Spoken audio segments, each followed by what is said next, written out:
ya, ya, ya, ya, ya.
Bien, hermanos, qué bueno que podamos estudiar el libro de Apocalipsis, ¿no? Eso me gusta mucho. Es uno de mis, fíjate que es uno de los primeros libros que yo empecé a estudiar en la Biblia. De hecho, siendo como de 14 o 15 años, empecé a escribir un libro sobre Apocalipsis. Que nunca terminé, pero pasaba madrugadas enteras leyendo el Apocalipsis hasta que me empezó a volver loco. No sé qué. Pero es una de mis pasiones. Bueno, sin embargo, hoy nos reúne esta iglesia de Pérgamo, que es la misma ciudad de Pérgamo, en Italia. Que eso ahorita lo vamos a mirar en Italia. Pero antes de hablar de Pérgamo, déjeme mencionarle varias cosas. Uno de los que ustedes han escuchado, que uno de los, han escuchado hablar de la inspiración de la Biblia, ¿verdad? De que la Biblia es inspirada. Inspirada, ¿ustedes ven que la Biblia es inspirada? Sí. Muy bien, claro. Para hacerlo bien sencillo, la inspiración es un angelito que bajó del cielo y se postró sobre sobre la inspiración. La inspiración es que todos los libros de la Biblia fueron escritos por hombres y mujeres que tuvieron una vida intencionalmente inspirada por Dios. Es decir, bueno, inspirada está mal, porque ¿qué es el color verde? Mira, pasó el color verde es como un color verde, es así, ¿no? Lo definido no puede estar dentro de la definición. La Biblia fue escrita por personas que vivieron una vida intencionalmente entregada a Dios. Eso es la inspiración. A todos ellos, profetas, apóstoles, discípulos, y aún los que no fueron discípulos, pero fueron personas que entregaron su vida al Señor. Y entonces se dejaron intencionalmente influenciar por el Señor, fascinar por el Señor. Y el resultado de eso es que escribieron cosas como esta que vamos a estudiar. Primera pregunta, ¿se ha dejado usted influenciar o fascinar por el Señor? Intencionalmente. Hay gente que ha perdido la fascinación por el Señor. Hay gente que ha perdido eso, entonces, cuando empiezan a perder la fascinación por el Señor, empiezan a hablar tonterías, a ver tonterías. Algunos se desvían del camino, otros se mantienen en el camino, pero ven monstruos y demonios por todos lados, más que el Señor. Entonces, es muy importante que nosotros estemos pendientes de eso. Bueno, ¿cuánto tiempo tenemos? Estamos bien. Y solo por preguntar, porque es que a veces me ha pasado cosas que no son. ¿Ese cafecito es bien? No sabía si les gustaba. Para asegurar. No, el cafecito. Mire, el café se toma de esta manera. Para que sea rico. No sé, si me razón. Ahí está el primer sorbo, ¿eh? Luego, usted toma un sorbito así.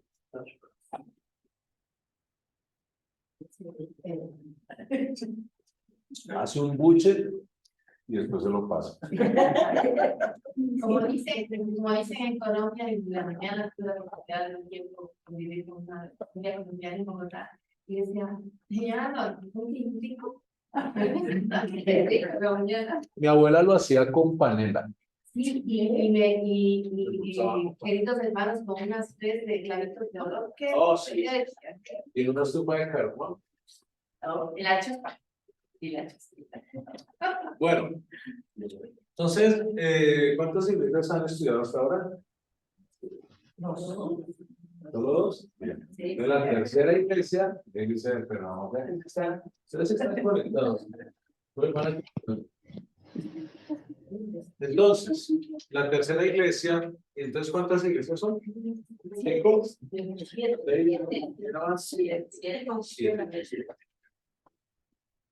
Bien.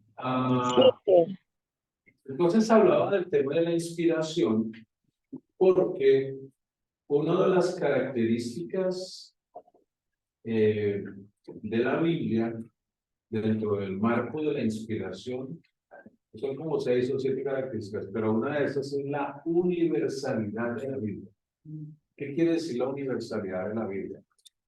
Que todo lo que está en la Biblia escrito es aplicable a toda la iglesia o a todo el mundo, en cualquier cultura, en cualquier contexto, en cualquier circunstancia. Lo que quiere decir la universalidad es que lo que yo te predico a ti que vives en la China es válido también para ti que vives en la Argentina, o en la Patagonia, o en Alaska, o en el Ártico, o en la Islandia, o en Ecuador, o en Bogotá. Tomes o no tomes café, lo que dice aquí la Biblia es aplicable para ti. Eso es la universalidad. Entonces, dicho esto, cuando hablamos de las iglesias del Apocalipsis, son 7 mensajes, buenos días, 7 mensajes de Dios, del Espíritu Santo, a través del apóstol Juan. ¿Cuál?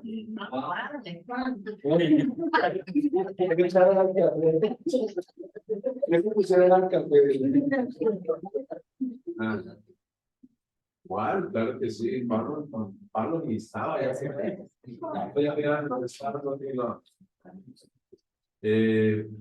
Lo que le dijo el Espíritu Santo a través de Pablo. ¿En dónde? ¿En dónde estaba? Estaba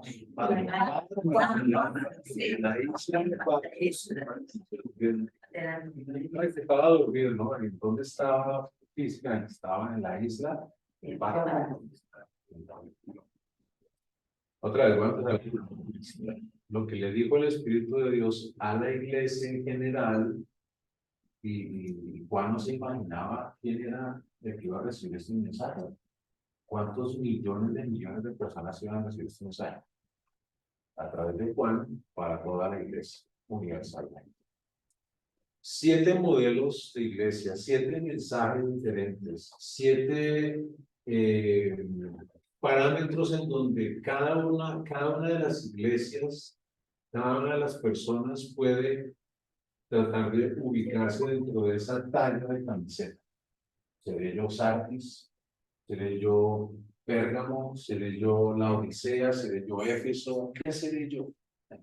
Entonces, es importante que a medida que estudiemos estos libros o estas iglesias, tengamos una intención de autoevaluarnos nosotros. ¿Seré yo maestro? ¿Seré yo que encuadre dentro de esta iglesia? Porque estudiar académicamente pues es rico, es bonito, pero si no lo aplicamos, de nada te sirve. ¿Ok? ¿Estamos? Bien, chévere. Entonces, bienvenidos a Pérgamo. Esto es una maqueta, obviamente, esto no es una foto real. Pero vamos a ir avanzando. Entonces vamos a ver un poquito de historia de Pérgamo, pero después de una introducción que ya más o menos les expliqué esto. A ver, alguien que tenga una voz de trompeta, ¿cierto? Que pueda leer la parte de arriba. Amén. Adelante. Las 7 iglesias son muy especiales. Las 7 que estaban a lo largo de una carretera romana las comunicaban. Eran únicas. Sus problemas no eran los mismos de las otras muchas iglesias. Cada carta es un llamado de Dios a la conversión. El número 7 puede indicar que son iglesias que representan a la iglesia universal. Eso lo bueno es que ya leyó la hermana y usted ya más o menos está ubicado, que eso es universal, ¿no? No tiene nada que ver con la universal, depende de los cielos de Brasil. Para todas las iglesias, ¿no? Ahora, hay algo que quiero mencionar aquí, es que cuando usted se pega un viaje por Europa, ocurre algo curioso. Y es que la mayoría de los países europeos, por donde usted vaya, va a encontrar ruinas del Imperio Romano. Saben que el Imperio Romano era el imperio que reinaba en tiempos de Jesús. Fue históricamente el imperio más grande de todos los tiempos, en términos territoriales, no en términos de inteligencia, porque eran medio brutos, pero era todo lo que rodeaba el Mediterráneo. Por tanto, obviamente esto fue el resultado de lo que pasó en el imperio anterior con Alejandro Magno, cuyas grandes aspiraciones era conquistar todo.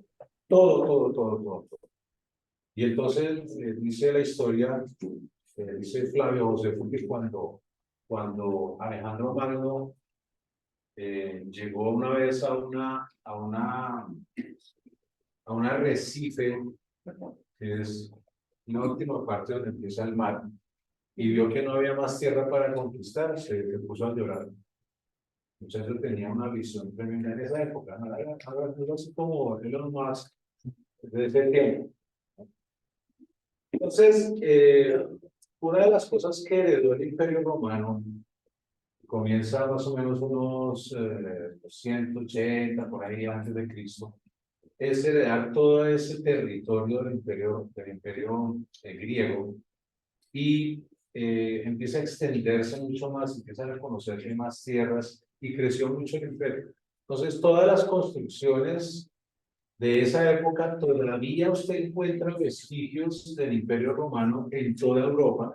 Usted va a España y encuentra pedacitos del Imperio Romano. Va a Italia, obviamente encuentra pedazos del Imperio Romano. Ruinas del Imperio Romano. Por esa razón, hay una carretera que conecta lo que hoy día es parte de Asia Menor, de Europa, y usted se va por esa carretera y se va a encontrar por aquí la iglesia de Éfeso, por aquí la Odisea, por aquí Bérgamo, en Italia, por aquí, todas las iglesias las va a encontrar en esa misma carretera romana. ¿Okay? Es decir, no es una cuestión que usted se asoma a la ventana y ve, los de la Odisea, ¿cómo están? No, sino hay que caminar bastante, pero están dentro de esa misma carretera romana. La iglesia de Éfeso, Pérgamo y Tiatira se enfrentaban a los nicolaitas, quienes probablemente eran un grupo de cristianos que buscaban adaptarse a las normas sociales y religiosas del imperio, con una relajación de costumbres que iba en contra del espíritu cristiano. Entonces, me imagino que ustedes ya vieron algo de los nicolaitas, no sé si lo vieron o no, ¿recuerdan? Sí. Exactamente. Muy bien, vamos a pasar. A ver, alguien que lea eso, está ahí, por favor. En esta oportunidad entramos profundamente a los que la tercera carta de Pérgamo, una iglesia que tenía una residencia del gobernador romano, motor del culto al emperador tenía. Listo, está ahí. Entonces, una primera, digamos, característica del contexto de la iglesia de Pérgamo era que allí en Pérgamo vivía el gobernador, un gobernador romano, que era promotor del culto al emperador. Entonces, los romanos les tenían un ego bastante grande. ¿Ah? Y voy a explicar un poquito desde atrás. Cuando va desapareciendo paulatinamente el imperio griego y se encuentra con el imperio romano, los romanos vencen militarmente a los griegos. Porque si algo tenían los romanos era ejército. Pero los griegos invaden culturalmente a los romanos. Como consecuencia de eso, como los griegos tenían dioses para todo, ¿recuerdan cuando Pablo visitó allá Grecia y se encontró con un montón de altares de dioses para todo, para todo, para todo? Incluso por si se nos escapaba alguno, un altar al dios no conocido. Por si acaso. Entonces, existió en esa transición entre el imperio griego y el imperio romano algo que llamaron ellos el panteón grecorromano. ¿Qué era el panteón grecorromano? Era los altares de los dioses griegos que cuando llegaron los romanos le quitaron el nombre a todos esos dioses griegos, o por lo menos a una gran mayoría, y le colocaron el nombre de los dioses romanos. Entonces, por ejemplo, a Afrodita, que era griega, la llamaron Venus. Vamos a pensar que al dios más poderoso de los griegos lo llegaron los romanos, que era Zeus, perdón. Llegaron los romanos y lo llamaron el dios más grande de los romanos. Hay un libro muy interesante por ahí de los 80, un libro ochentero, que se llama, Babilonia la más grande, algo así. Ese librito cuenta en detalle esta historia y cuenta que cómo fue todo el proceso, como después vino el catolicismo y cogió esos dioses del imperio del panteón greco-romano, y entonces le pusieron José, este va a ser María, este va a ser San no sé qué, este va a ser San Lucas, y ahí es donde aparecen todas esas estatuas con nombres católicos. Pero bueno, eso es otra línea de propuesta. Pero entonces note usted que esta gente que adoraban dioses, se adoraban todas esas deidades grecorromanas, también les gustaba que los adoraran a ellos. Y los emperadores romanos se hacían lo que ellos llamaban bustos, todas esas estatuas de aquí para arriba. Y usted va, por ejemplo, a Roma o a muchos de esos sitios, incluso hasta en España, y usted encuentra todos ese tipo de estatuas hechas de mármol, con una perfección en términos de tallado única, incomparable. Y muchas de esas tienen que ver con emperadores romanos. ¿Okay? Porque querían que cada vez que usted pasara al frente de una de esas estatuas, usted se arrodillara emperador Cortés, emperador no sé qué es, Tertuliano, todos los emperadores del Imperio Romano. Esa es una primera característica que había en Pérgamo. Segunda característica, a ver quién lee la letra azul. Floreciente industria de pergaminos comuna. Hasta ahí. Entonces, de ahí viene el nombre de los famosos pergaminos, el Pérgamo. ¿Qué eran los pergaminos? Los pergaminos eran los iPads de la época, los tablets de la época, los laptops de la época, se escribían. Entonces, si usted quería llevar sus libros a la escuela, tenía que llevar los pergaminos. Si usted quería llevarse los libros en la maleta, tendría que tener una buena maleta bien grande, probablemente un carro de caballos para cargar con todos sus pergaminos. Bien, muy bien. Tercero, tercera característica. La número 3, ¿quién la puede leer? Gran biblioteca y centro cultural.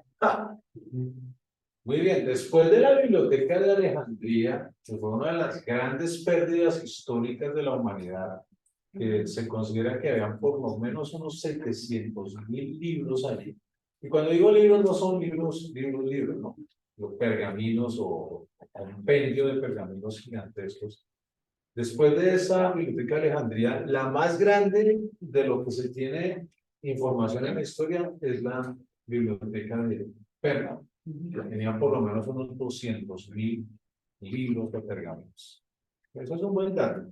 Que eso nos dice a nosotros que Pérgamo era un centro cultural, era un centro donde había mucha información, donde la gente le gustaba leer, donde la gente le gustaba educarse. Bien importante eso. Bien, cuarta, lee la orange, la naranjita. Sometida por una fuerte presión hacia el paganismo. Muy bien, interesante eso, ¿no? La gente, quizá era todo esto promovido por la obligatoriedad del Imperio Romano, que le gustaba que adoraran a sus emperadores, pero la gente era muy religiosa, era muy religiosa en ese sentido, por la influencia del panteón grecorromano, pero al mismo tiempo era una iglesia pagana. ¿Qué quiere decir pagana? Pagana.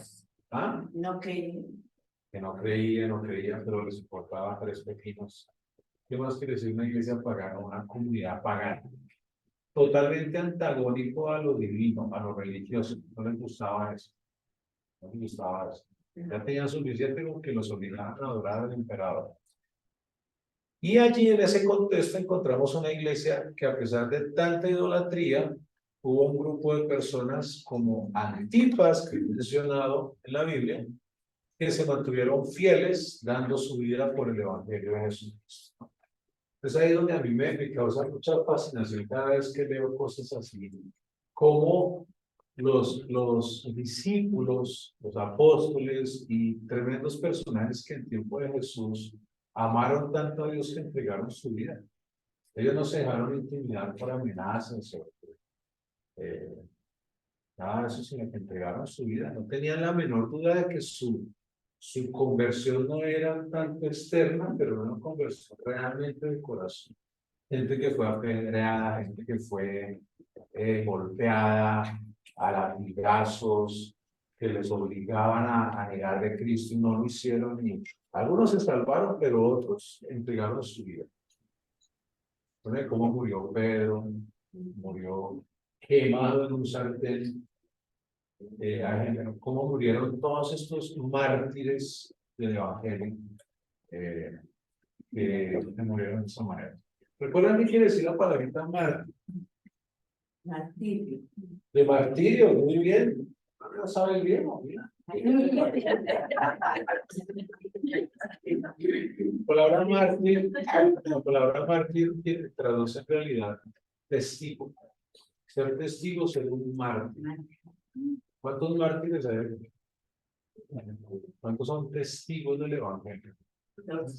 Si llega aquí una persona, una ametralladora, a la pared y todos a la madre. ¿Cuántos están dispuestos a dar su vida por el Señor? ¿No? Vamos a la siguiente. Muy bien. Cuando leemos, y antes de ver esto, vamos a darle una leidita a la carta de Pérgamo. ¿Les parece? Y que Sí. los que traemos su Biblia, los maestras, es increíble, ¿no? Yo me acuerdo en esa época donde yo le decía a la iglesia, por favor, hermanos, apaguen los celulares que interrumpen el culto. Y ahora, hermano, por favor, abran sus celulares en la Biblia. Sí, Como en la Biblia. Bien. Ya me pasó lo mismo que le pasó a Gigi Ávila cuando mandó quemar todos los televisores. Después terminó teniendo un canal de televisión. Bien. Capítulo 2, verso 12 dice: y escribe al ángel de la iglesia. Apocalipsis 2, verso 12. 2:12. Ya, por cierto, no me he dicho esto. No sé. Si alguien tiene alguna pregunta en el camino, levanta la mano y interrumpa tranquilo. Los ricos que hayan preguntas. Recuerden que no hay preguntas tontas y los tontos que no preguntan. Y escribe al ángel de la iglesia en Pérgamo: el que tiene la espada aguda de 2 filos dice esto. Verso 3. ¿Alguien que lea el verso 3, por favor? Yo conozco tus obras y dónde moras, dónde está el trono de Satanás, pero retienes mi nombre y no has negado, ni aun en los días en que Antipas, mi testigo fiel, fue muerto entre vosotros, donde mora Satanás. ¿Alguien que lea el 14? ¿Alguien más? Pero tengo unas pocas cosas contra ti, que tienes ahí a los que requieren la doctrina de Balaam, que enseñaba a Balac a poner tropiezo entre los hijos de Israel, a comer de cosas sacrificadas a los ídolos y a cometer fornicación. 15, ¿alguien que lea el 15? De modo parecido, entre ustedes hay algunos nicolaitas que siguen esa misma enseñanza. ¿Alguien que lea el 16? Por tanto, arrepiéntete, pues si no, vendré a ti pronto y pelearé contra ellos con la espada de mi boca. ¿Y alguien que lea el 17? El que tiene oídos, oiga lo que el Espíritu dice a las iglesias. Hay que vender la tarea con eso, del linaje de Dios, escondido, y mira, le daré una piedrecita blanca y en la piedrecita escrito un nombre nuevo, el cual ninguno conoce sino aquel que lo recibe. Gracias. Entonces fue entre el 313 y el 538 después de Cristo que Pérgamo se hace famosa por ser un centro, te dijimos, cultural, un centro del paganismo, un centro donde se adoraba al emperador, donde el emperador vivía allí, ¿qué más? Donde había una biblioteca muy grande, 200.000 libros, y donde también había cristianos allí, ¿no? Cristianos que era el resultado de toda esa expansión después del capítulo 3 y 4 del libro de los Hechos, donde la iglesia de allí estaba reunida en el aposento alto y en Antioquía fueron dispersos por toda Asia y finalmente el evangelio produjo sus resultados y allí encontrábamos estos cristianos. Caballo negro. Un caballo negro es algo muy bonito, ¿verdad? ¿Han visto caballos negros, negros? Muy bien. El libro de Apocalipsis es un libro lleno de símbolos. Hay mucha simbología en el libro de Apocalipsis. Entonces, antiguamente se creía que uno leía el Apocalipsis y se volvía loco, porque uno no entendía los símbolos del Apocalipsis. Pero en realidad no es que te vuelvas loco. Vas a volverte loco si no le haces caso al mensaje del Apocalipsis y entregas tu vida al Señor. Pero el caballo negro, o sea, los caballos negros no son demonios ni nada de eso, ¿no? Esto es un símbolo nada más. No van a salir de aquí diciendo, uy, el pastor dijo que los caballos negros son de clavo. No. Caballo negro, en el libro Apocalipsis, tiene la característica de tinieblas espirituales.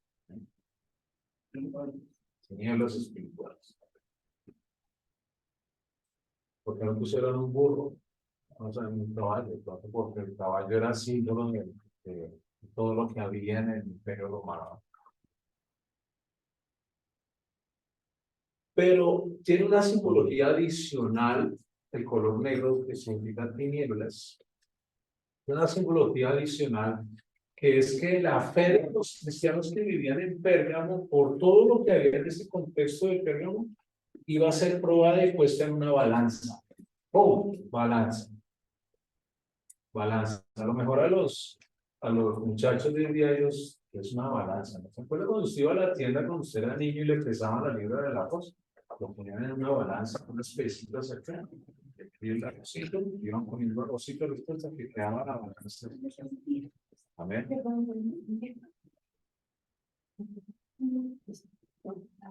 Eso así. Entonces, se pone en una balanza nuestra fe, y eso es lo que le iba a pasar a los hermanos que vivían en Pérgamo.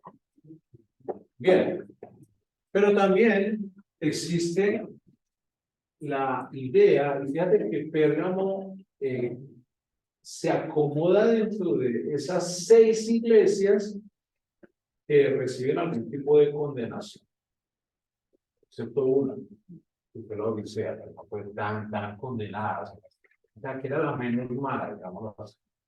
Entonces hay luto de la iglesia por su caída, se puso la fe en una balanza y falló. Un día de estos, Dios va a poner en la balanza tu fe.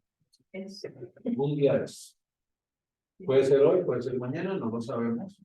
Pero en algún momento nuestra fe va a ser probada. Y la Biblia utiliza términos fuertes para eso. Tu fe va a ser pasada por fuego. Va a ser pasada por el fuego. ¿Qué va a pasar? Pasar por el fuego puede ser una prueba de cualquier tipo o Claro. De cualquier tipo, puede ser externa, interna. No lo sabemos, ese es el tema, ¿no? ya hemos pasado. Ya hemos pasado. Ya hemos pasado, ¿no? Sí. Mire, cuando uno cree que ya uno... Mire lo que le pasó a Pedro estando en la mesa con el Señor. Bueno, el Señor se empezó a caminar así, el Señor en la mesa, probablemente dijo, Pedro, ¿me amas? Y esto había ocurrido después de haber negado, de haber... Pasaron muchas cosas, pero Pedro dijo, seguramente Pedro pensó y dijo, ahorita el Señor se la va a sacar toda la Judas, o le va a reprochar, todo esto se lo va a reprochar a los hijos de Zebedeo. Al fin y al cabo yo caminé sobre las aguas, punto para mí. Al fin y al cabo yo fui el que saqué la espada y traté de defender al Señor en el momento difícil, punto para mí. Pero fue el Señor el que le dijo a Pedro, Pedro, ¿me amas? Y entonces bajo un poco de dudas, Pedro dijo, sí, Señor, yo te amo, tú lo sabes. Ok, pacienta mis ovejas, Pedro. Y Pedro se lo dijo, ya pasé yo la prueba. Ahorita la va a agarrar con alguno de los otros sinvergüenzas. Y entonces el Señor le dice, Pedro,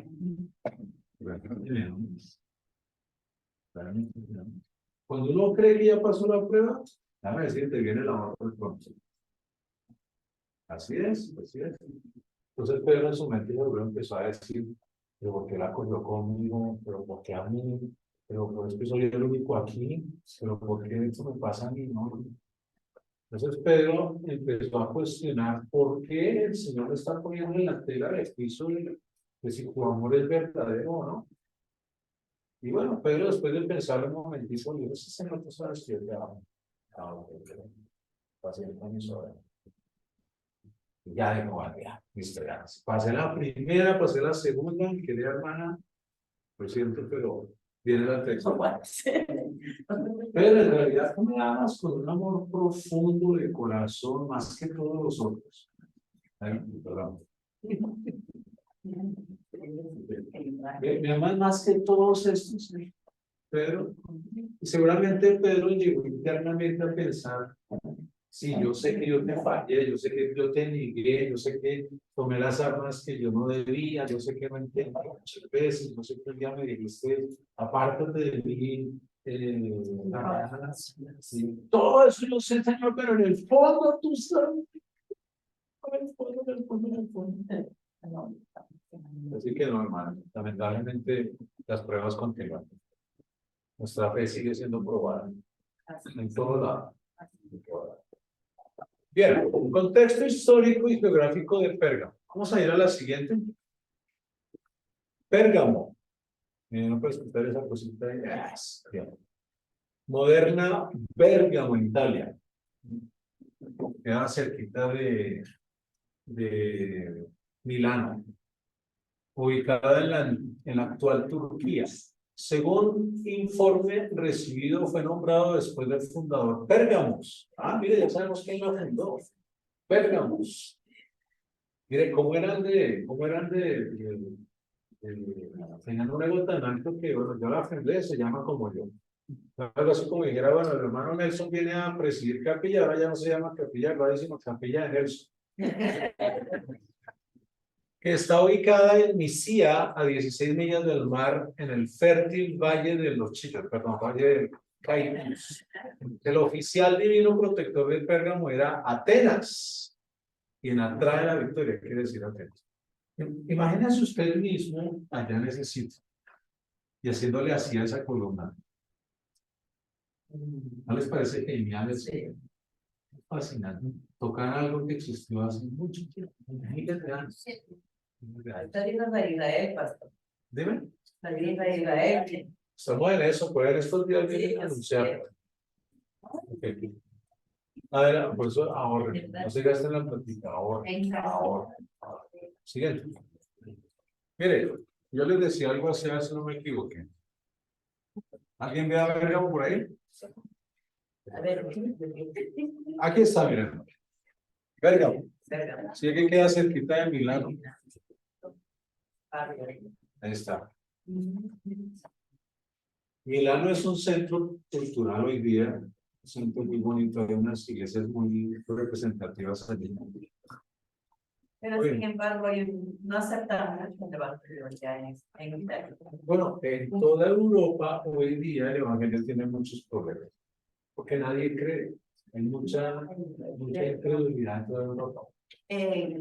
San Benito, en Barcelona, no hay iglesia. Dice mi hijo, le digo, no hay una iglesia cristiana, pero no, mamá, es la única iglesia católica que solo abre los domingos. Y no llevamos. Y creo que y no va. No, pero ¿saben por qué ocurre eso? Muy interesante que toquemos este tema un momentito. Lo que pasa es que ustedes saben que cuando ocurrió la Segunda Guerra Mundial, esto causó un efecto muy fuerte en toda Europa. En el caso de Barcelona, por ejemplo, en la misma época, quien era contemporáneo de Hitler era uno de sus vasallos, era Franco, en España, que quiso eliminar completamente el País Vasco y uno de los idiomas más ricos de toda Europa, que nadie sabe de dónde viene ese idioma. Es el único idioma en el mundo que nadie sabe de dónde viene porque no es una lengua romance ni nada de eso. Es el euskera, se llama así. Pues se habla en el País Vasco, en la parte norte de España. Entonces, como estos dictadores suchos progresistas izquierdosos no les gusta nada que tenga que ver con la religión, eso está comprobado históricamente. Te habla un izquierdista de Dios y no, gracias. Por eso tenemos que cuidar mucho nuestra fe de estas políticas de izquierda. Y yo en esto soy claro, te lo digo literalmente. Yo nunca seré ni de izquierda ni de derecha, yo soy cristiano. Entonces, lo que ocurre allí es que se trata de eliminar la cultura, la religión, el idioma, y esto sucedió por varias generaciones. Finalmente desaparece Franco. Lo que decide España hacer es que se reúne el Congreso y dice, bueno, esto fue tan traumático para toda España, que lo que vamos a hacer es que no vamos a hablar de esto más. Prohibido que todo el mundo hable de lo que pasó ahí, de tantas muertes, de tantas cosas que pasaron. Y resulta que la gente perdió toda esperanza. Las iglesias, están ahí los grandes templos, pero eso está vacío. Vacío. La fe en Europa está en crisis. Y no hay compromiso de los pocos que se reúnen, no hay compromiso. Pero lo que está ocurriendo hoy día es un fenómeno muy interesante y es que los jóvenes y algunos grupos en toda Europa, por lo menos en España, se reúnen en lo que ellos llaman cuadrillas, que son grupos de personas, se reúnen en un bar o en un restaurante y empiezan a hablar de la Biblia. Entonces, hay sitios, restaurantes que parecen más iglesia que los templos católicos. Pero yo tuve oportunidad de estar en una iglesia, en una iglesia, no sé si fue, sí, creo que fue ahí en el País Vasco, una iglesia cristiana, en una esquina que queda justo al frente de un templo católico.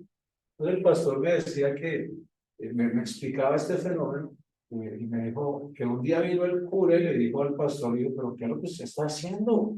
Porque me dan el chuzo de casa que tiene y la gente se le llena eso ahí para orar y leer la Biblia y mire ese templo que yo tengo y no va nadie.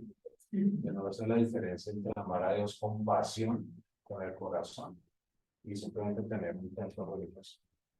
Un detalle más, yo iba en un taxi y empecé a evangelizar al taxista, ¿no? Y yo notaba que él me miraba por el espejo retrovisor y me miraba como así, mientras manejaba. Entonces yo le expliqué las 4 leyes espirituales, le hablé de Cristo, todas ellas me miraban, no me decía nada. Y al final le digo yo, ¿qué piensan?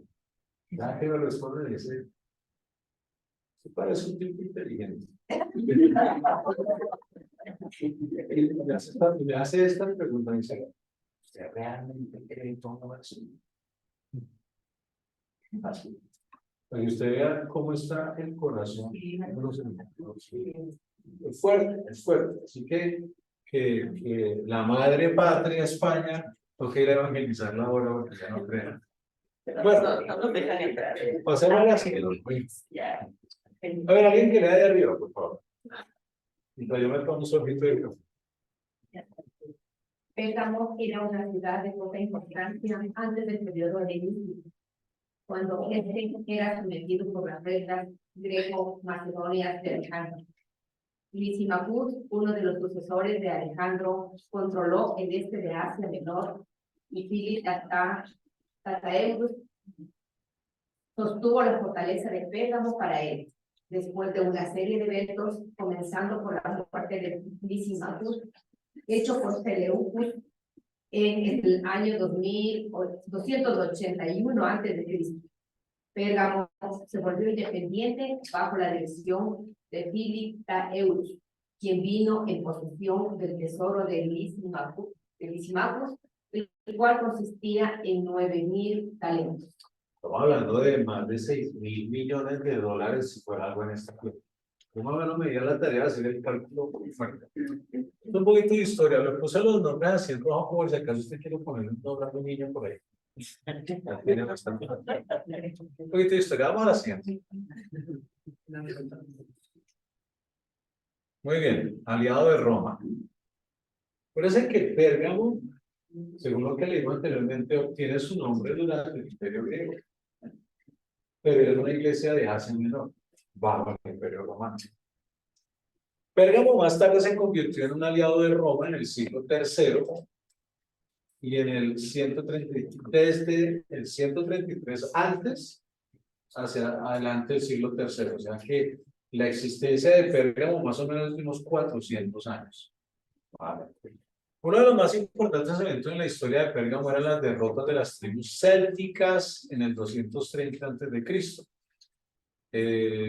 ¿Ustedes vieron esta película de Mel Gibson de El corazón? Valiente. Ah, está bien. Esos eran los famosos célticos. Y fue que en conmemoración a estos eventos, el gran altar a Zeus fue construido. Voy a volver a ver, ya me acuerdo de Yo al final no me gustó. Pero, hablemos un momentito de Zeus. Este es un dato muy importante.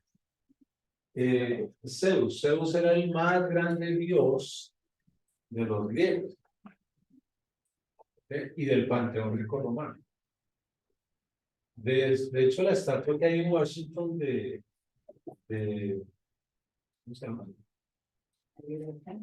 No, la estatua de este presidente de Lincoln. ¿Perdón? Para Lincoln. De Abraham Lincoln.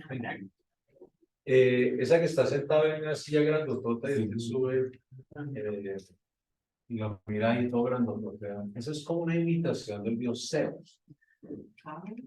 Zeus, si usted utiliza el griego, yo creo que José sabe eso, en realidad es TH. Zeus. De ahí viene teología.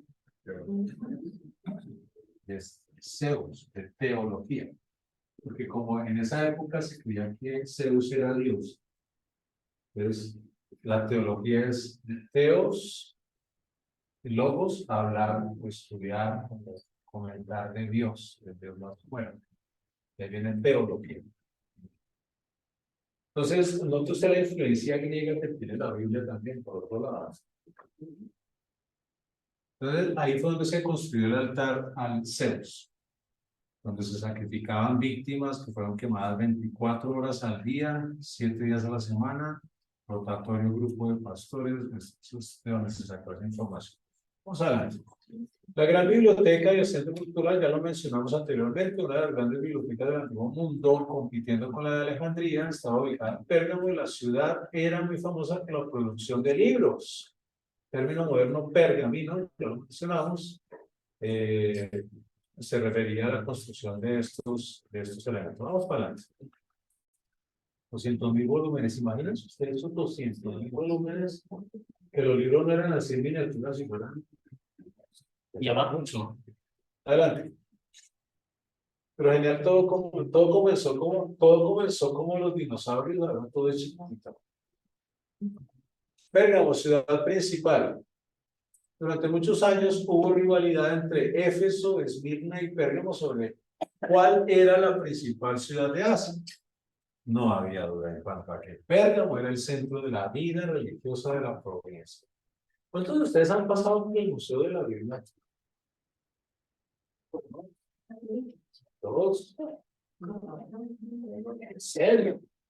No sé, era arriba, hasta la que estaba la lloración, Fíjense que eso es algo que tenemos que empezar a apoyar, ¿no? Con todo el mundo. Estamos en proceso de obtener varios elementos antiguos. Uno de esos viene en camino, por cierto. Nos acaban de donar una página o varias páginas de la Biblia de Génova de 1592. Así que no tienen que irse por allá al Museo de la Biblia en Washington. Claro, tenemos una Biblia de una de las Biblias originales que se hicieron, pocas de ellas. Tenemos varios volúmenes de textos antiguos que nos han sido donados. Péguense una rodadita por acá. Creo que sí. Apoya la cultura. Esa es una de las visiones que el Señor ha puesto en nuestro corazón, volver a esto un centro cultural, en donde conectemos los elementos precolombinos de nuestra cultura con la fe cristiana. De esta manera el proceso. Bueno, avancemos. A ver, alguien que lea ahí, por favor. La ciudad estaba dominada por una gran colina de unos 300 metros sobre el nivel del mar y tenía muchos templos. El más famoso era el de Esculapio, el dios de la sanidad, estrechamente asociado con la serpiente que dio a Pérgamo una reputación similar a la de Lourdes hoy. Y bien, déjame mencionar algo ahí. Y aquí tenemos a un doctor, que tú sabes que hay un símbolo de la medicina que tiene una serpiente, ¿no? ¿Tienes algún comentario al respecto?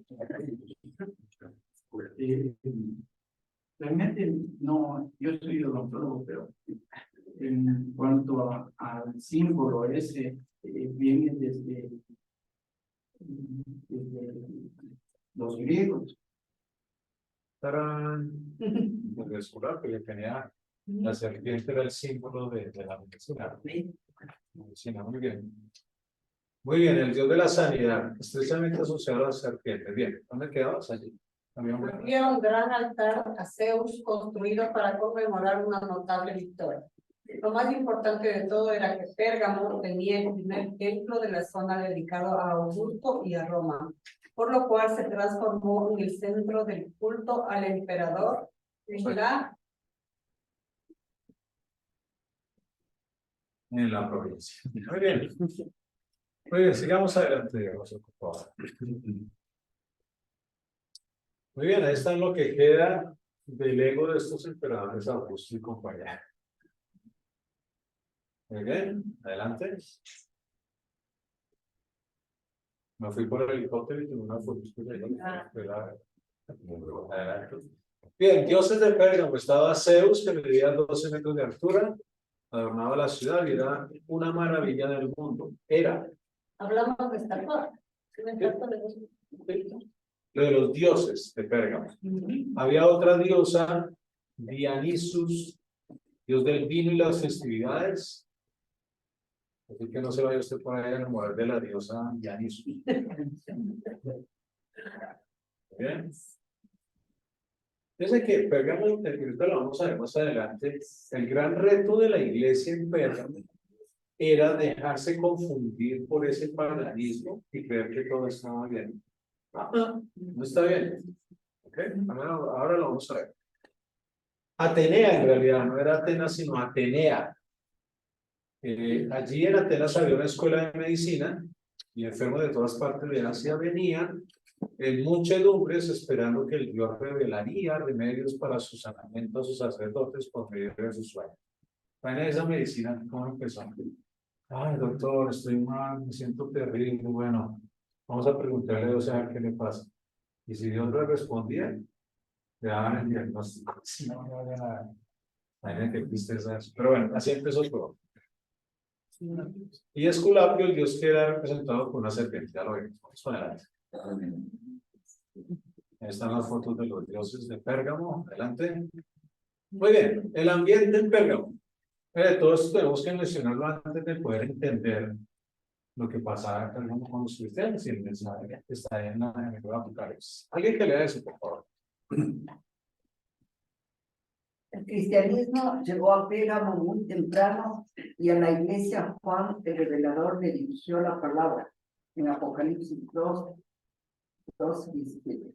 Aquí Antipas fue mandado por el Estado romano, Apocalipsis 2:13.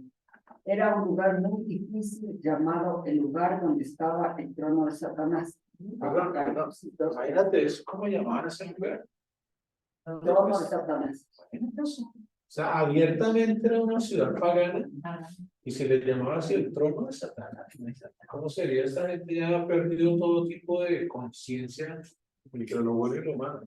Adelante. Probablemente refiriéndose a toda la adoración falsa a Dios. Había grandes tentaciones y algunos seguían a Baal y otros las doctrinas de los nicolaitas. Por mucho tiempo quedó como un centro religioso teniendo un municipal. Un ejemplo de ciudades así bien paganas, bueno, hoy día uno ya no sabe, aparte todas es peor. Alguien dijo, si Dios no condena nuestras ciudades, va a tener que devolverse en la historia y disculparse con Sodoma y Gomorra. Qué bárbaro. Pero hay ciudades especiales, por ejemplo, usted va a Nueva York, se llama la manzana, la naranja podrida, la manzana podrida. Es una ciudad más La gran manzana. la gran manzana podrida. Podrida. Y hay otras ciudades, por ejemplo, usted va a Las Vegas. Y San Francisco. ¿Ah? San Francisco. San Francisco, pero ustedes saben. ¿Y aquí en Ecuador hay alguna ciudad que sea así para ti? Guayaquil, Las Vegas. Claro, o sea que Quito no. También. Antes era Quito, le decían la ciudad, la franciscana ciudad de Quito. Qué hermoso, ¿no? En aquellos tiempos andaba de noche madrugada. Pero tú dices, no puede. Ahora, sí, pero Ya, ok. Pero bueno, yo fui a Guayaquil la vez pasada y un pastor me invitó a un sitio que se llama Palestina. Pero yo no sé si me quería invitar o me quería orientar porque empezó a contarme todo lo que pasaba allí. No, gracias. Bueno, ahí tienen otro fotito, vamos con adelante. Muy bien, este es el texto que acabamos de leer, solamente para resaltar algunos detalles, ¿no? En el verso 12, y el ángel de la congregación que está en Pérgamo, perdón, y el ángel de la, ¿quién es el ángel de la congregación? Si alguien te dice quién es el ángel de la congregación, te lo doy un pulso. Sí, te lo doy un pulso. Si alguien recuerda qué significa la palabra ángel. ¿Qué significa la palabra? Bueno, Jesucristo es un ángel de Jehová, sí, pero ¿qué significa la palabra ángel? ¿Qué está el profesor? Servidor de enviados. Está tibia, está tibia. ¿Qué significa la palabra ángel? Vive en santidad. ¿Y qué, perdón? Vive en santidad. Vive en santidad. Ah, no. Confundí lo que estaban diciendo. Mensajero.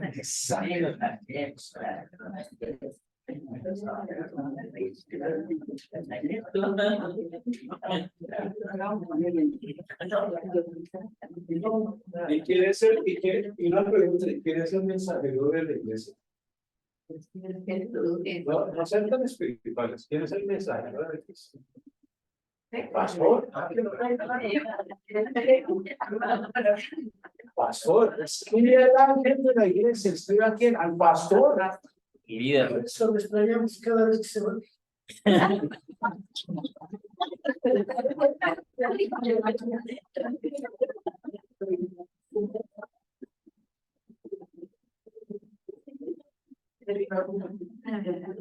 José, ¿tú sí ves la risa de todos? Es porque todos tienen la misma idea. Solo exteriorizó lo que todos. Voy a abrir un paréntesis. Yo sé que muchos a veces están comentando por ahí cuando estaban 2 semanas y demasiado. Sabemos a lo que va a pasar. Bueno, yo sé- No, está bien que les voy a decir una cosa, mire, y se los digo de todo corazón. La última vez que llegué aquí, me sentí en casa. Es una verdad. Pero en este trabajo, mira, a mí me lo dijeron desde el principio.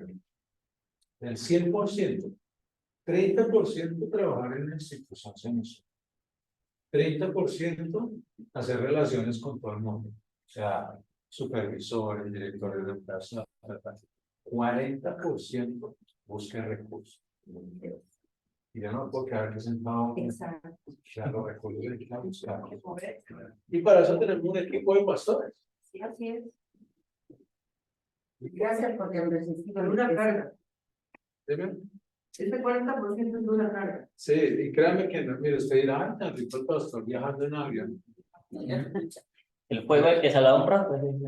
Si fuera una media horita bien, pero en un avión pues, se sienta ahí en un avión a respirar el dióxido de carbono de todo el mundo. La comida es horrible y las nalgas se lo duermen a uno. Iba un par de señoras ahí en un avión, después de que paró el avión, una le dijo a la otra, ay, mijita, tengo las nalgas dormidas. Y la otra le dijo, sí, mijita, las deberían roncar.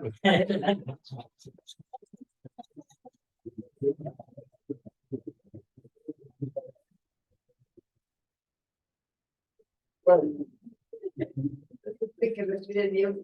oye, esa es la que usted la persona que... Ok.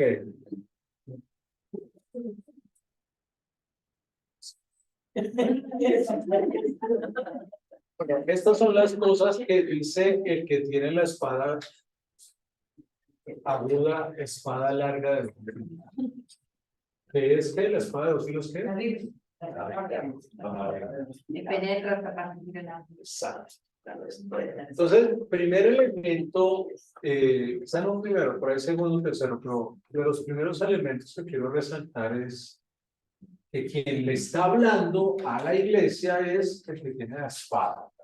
Claro. Pero note usted el término, la terminología que utiliza el Espíritu de Dios para hablarle a esta iglesia. Te voy a hablar con la espada. A otras no les dice así. A Éfeso le dijo, yo sé que tú eres esforzado y todo, pero tengo que ti que has dejado tu primera hora. No, la narrativa del Espíritu hacia Pérgamo es, mira, te voy a hablar con la palabra. Y hay momentos en los que Dios nos tiene que hablar con la palabra. ¿Okay? A veces tú lo que necesitas es la palabra. La palabra debe estar en nosotros todo el tiempo, pero a veces, díganme si no, ustedes han leído el texto de la Biblia varias veces, los conocen de memoria, se los pueden recitar, pero de pronto hay un momento en su vida en que usted está pasando por alguna circunstancia y va y lee ese texto que usted ya ha leído muchas veces y de pronto algo de ese texto le llega a usted. Wow, pero yo no sabía que esto estaba aquí. Señor, acaba de hablar. Porque hay momentos en los que Dios te habla con la palabra. El espíritu, si alguien sabe manejar la espada, es el espíritu. Por eso se llama la espada del espíritu. Entonces, pero les voy a hacer una confesión. Yo he predicado muchos sermones en mi vida. Unos buenos, unos regulares, otros malos, otros muy psicológicos, otros muy sociales, otros muy llenos de información, de historia y todo eso. Hay otros que han sido muy espirituales, muy fogosos. Pero los mejores sermones yo siento que haya dado en mi vida son aquellos en donde ya no necesito leer otros libros, sino que viene el Espíritu de Dios y me dice, es esto lo que yo quiero decirle a mi iglesia. Y yo, wow. Ahí es donde está. Por eso necesitamos, cuando leemos la palabra, estar muy atentos.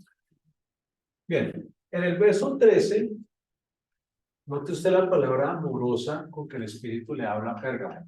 Yo sé dónde tú vives.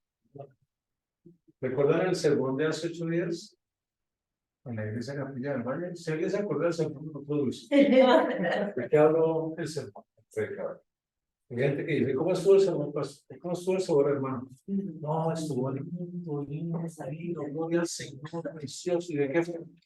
No me acuerdo. Bueno, anoche la solución en el reunión de parejas para los que tienen mala memoria. Hay que besarse mucho para tener una memoria. No, el sermón de la semana pasada hablaba acerca de lo que Dios nos ve. Que Dios nos ve en lo que hacemos, en lo que, bueno, en todo lo que nosotros vamos a hacer. Aparte de que los dejan nos oye, y también hay una tercera, nos responden. Claro, bueno, una cuarta entonces. Es esto mismo. Yo sé dónde tú estás. Yo soy consciente de lo que tú vives. Mire, aquí es donde ustedes se tienen que dar cuenta cuando Dios le está hablando a Capilla del Valle. El domingo pasado le dijo, yo te oigo, yo te amo, yo sé, yo te observo, el Dios que ve, ¿verdad? El Dios que sabe dónde estás. Y hoy tú, seleccionado el grupo de Capilla, escuchas esto. Yo sé dónde moras. Así que el Espíritu le está hablando a alguien. Yo sé dónde tú estás, yo sé por lo que estás pasando. O sea, tu vida y lo que tú vives no es ajeno a mí. No sé por dónde tú estás. Entonces, es muy considerado de parte del Señor con Pérgamo cuando le dice, yo sé dónde moras. Es decir, donde está el trono de Satanás. Ya yo sé que ser cristiano ya no es fácil.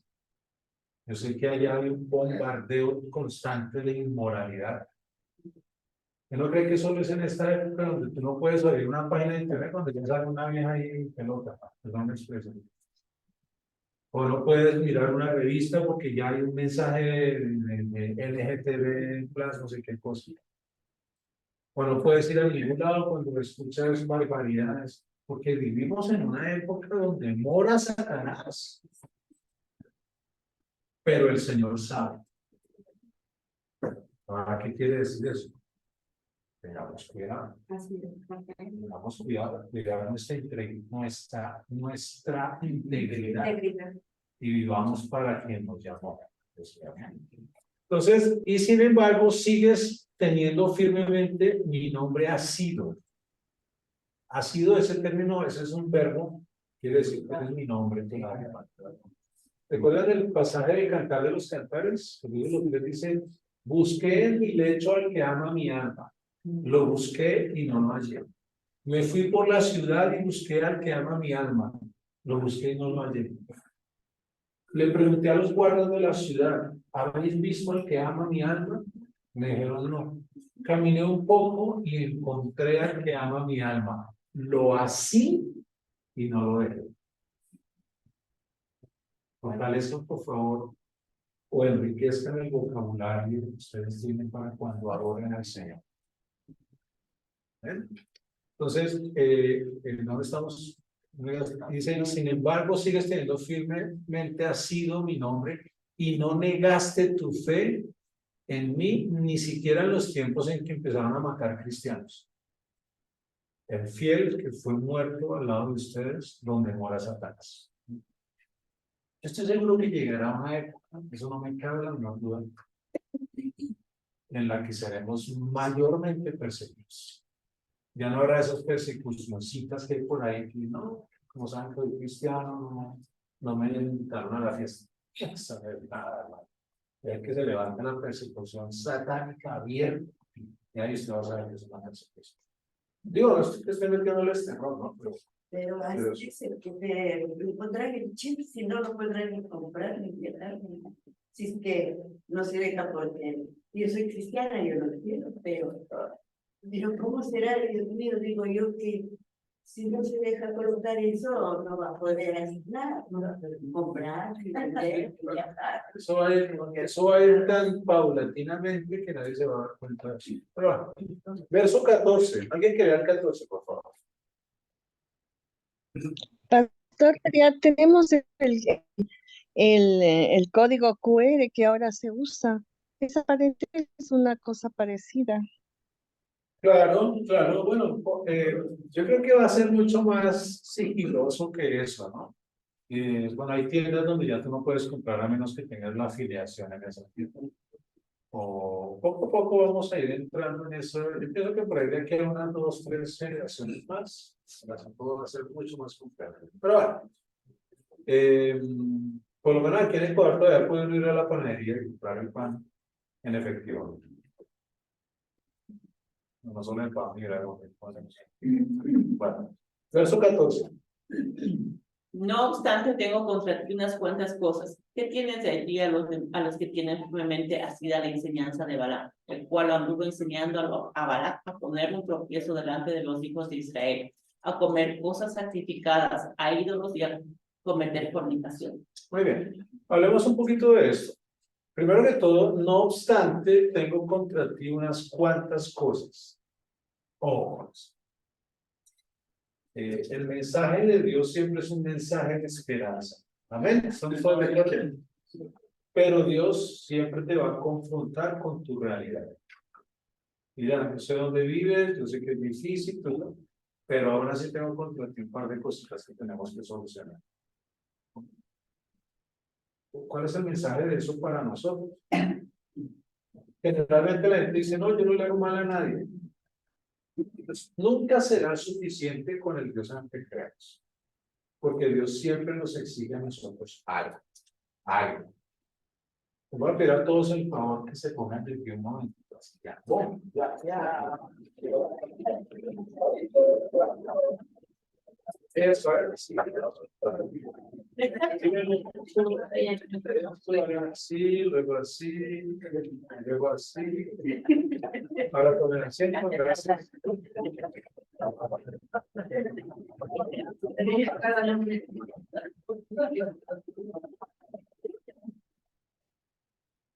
Entonces, lo que le dice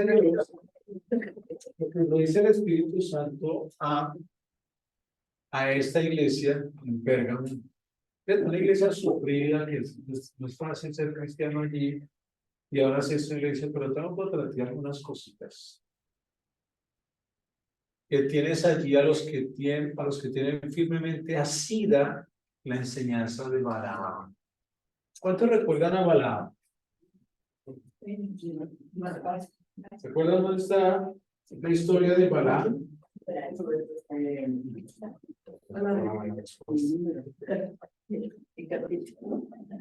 ¿Ah? Muy bien.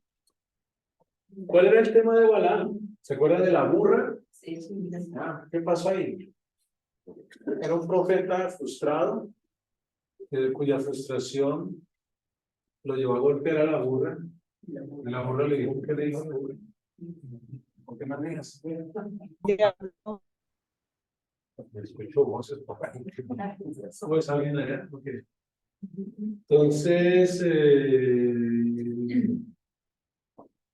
vamos a hablar un poquitito de este asunto. Un profeta que recibió una oferta para maldecir el pueblo de Dios. No, yo no voy a hacer eso. Dios me libre. Yo no. Pero le aumentaron la oferta. No. Y volvieron y se la aumentaron. Y finalmente cuando se la aumentaron, dijo, uy, Señor, a ver, ¿será que podemos hacer algo? Y Dios le dijo, no te atrevas. No te atrevas. Y aún así, la raíz de avaricia en su corazón le hizo hacer lo que no tenía que hacer. Apostasía. Claro, eso es una forma de apostasía, obviamente. Pero más que eso,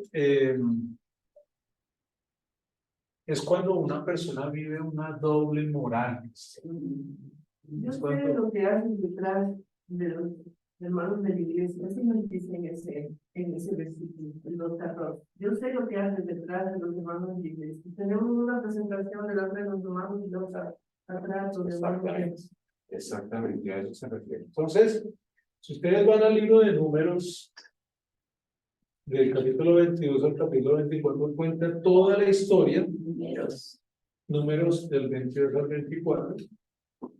Entonces, el nombre de él era Balaam y era un adivino que creía en el Dios de Israel y por lo menos sabía de él, o sea, conocía a Dios y sabía de él hasta el punto de recibir cierto tipo de influencia de Dios, pero en realidad su corazón no le pertenecía a Dios. Entonces, este es el típico caso del que tiene el nombre de cristiano, pero en el fondo en realidad no se ha convertido. Y de eso sí que hay, hermanos. De eso sí que hay. Entonces, cuando usted hace así, hay tres que lo señalan a usted.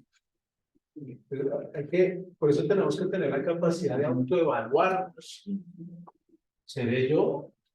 ¿Cómo estoy yo realmente? O sea, yo sé que yo soy cristiano, soy capilla del Valle, tengo esperanza, pero ¿cómo está mi relación con Dios?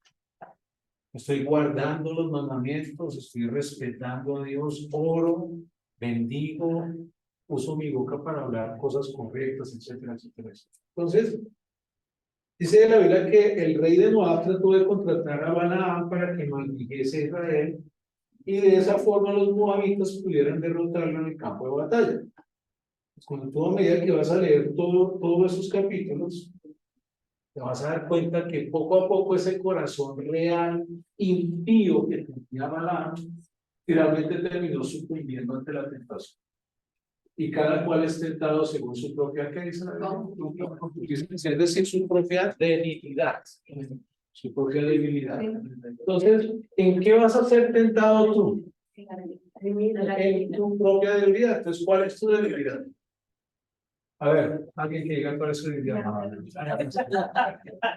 Pero hay gente que dice, no, mi debilidad es mi lengua a veces funciona más rápido que mi cerebro. Entonces, ¿qué vas a ser tentado? En el chisme. ¿Cuál es tu debilidad? No, pastor, pero es que yo a veces me fumo un cigarrillo. Ah, ok, entonces esa va a ser tu debilidad. Ahí vas a ser tentado. ¿Cuál es tu debilidad del dinero? ¿En qué crees que vas a ser tentado? ¿A hacer un mal negocio por ahí, transporte o algo así? No, mi debilidad es la pornografía. ¿En qué crees que vas a ser tentado? Eso. ¿Cuál es tu debilidad?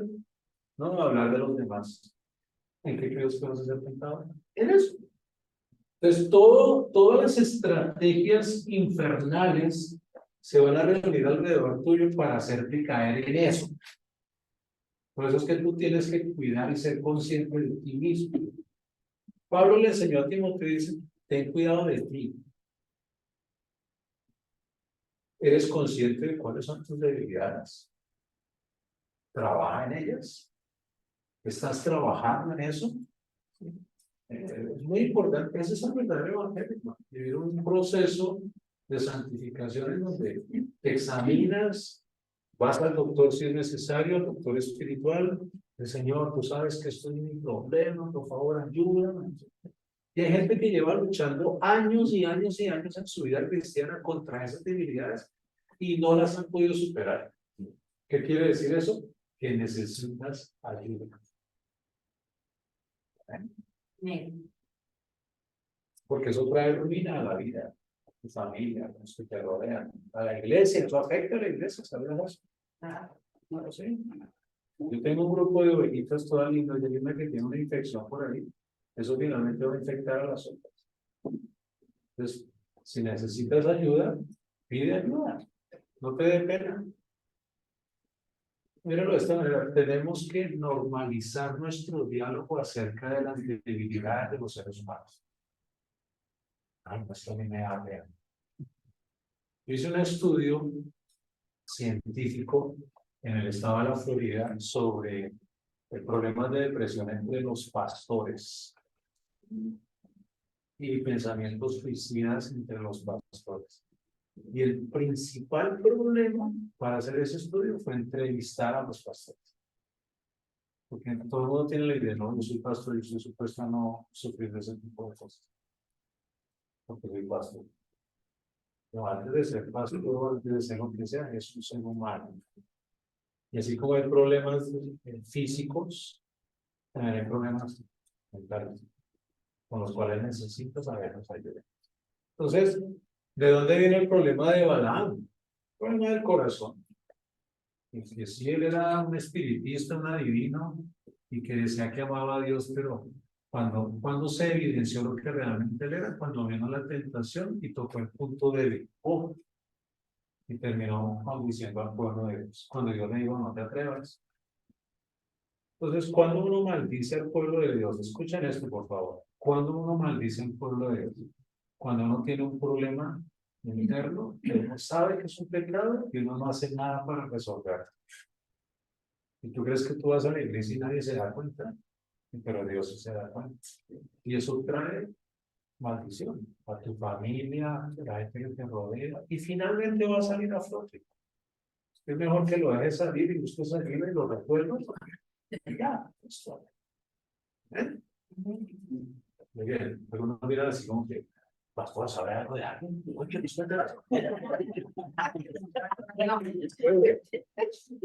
Verso 15. Así tú también tienes a los que de igual manera tienen firmemente asida la enseñanza de los nicolaitas. ¿Quiénes eran los nicolaitas? Pues eran precisamente los hipocraitas que mostraban una cosa, pero hacían otra. Pero en adición a eso, déjame mencionarle algo de los de la doctrina de Nicolás. Ellos eran los que decían, yo sé que tú eres cristiano, pero te puedes emborrachar, no pasa nada, una vez al año está bien, Navidad, Año Nuevo, una emborrachadita no pasa nada, hermano. Dios se entiende, hermano. O todos pueden, tú no. Así de sencillo. ¿Qué le dijo la serpiente a Eva en el paraíso? ¿Recuerdan qué fue lo que le dijo? No morirás, no morirás. Así le dijo, no morirás, no te preocupes, no morirás.